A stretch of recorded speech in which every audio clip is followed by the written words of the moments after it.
For those people who don't know me, Devin the Dream Haney. After a hard workout, I always make sure I take my proglycosin. Great for recovery. Recovery is a big part of training, and take your proglycosin, you'll feel much better.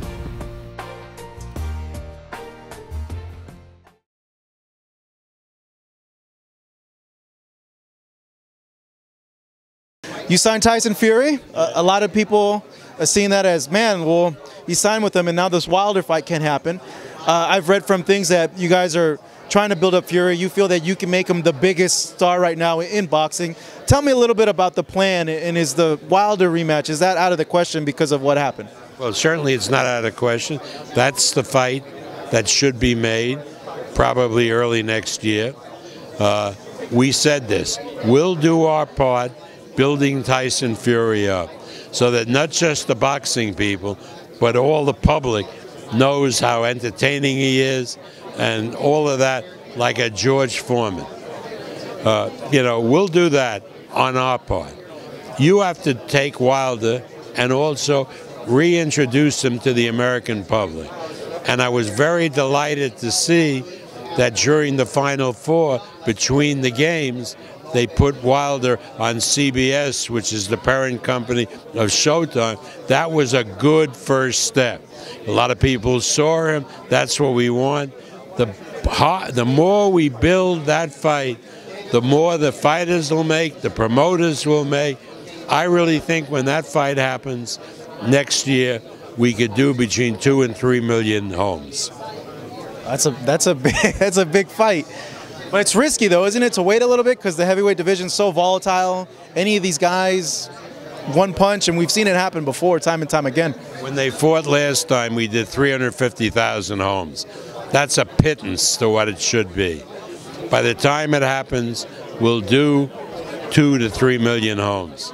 That's worth building, and it's not a long time. Wilder needs Brazil and then some other fight. Fury needs the Schwarz and then another fight with the build-up, and then the fight will happen. And it's worth waiting for to take a 350,000 home fight and make it a 2 million plus fight.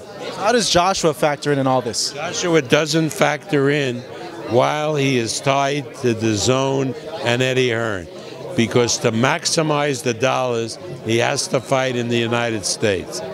And he can't fight in the United States on a pay-per-view because Eddie is beholden to DAZN. If they fight in the UK, you can't do pay-per-view in the United States because of it's the afternoon. So Joshua is out in the cold unless and until he either severs his deal with Eddie Hearn or Eddie persuades DAZN to allow Joshua to fight either Wilder or Fury on pay-per-view in the United States. What'd you make of the deal that DAZN presented to Deontay Wilder? And in your opinion, how'd you see that? Did it make sense for him to go and do the Showtime deal?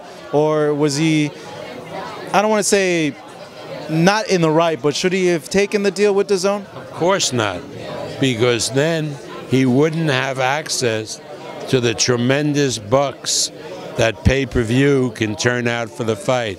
If I'm right, if they're right, that a Wilder Fury fight will do, say, 2 million on the downside, that, will be like $80 million just from pay-per-view.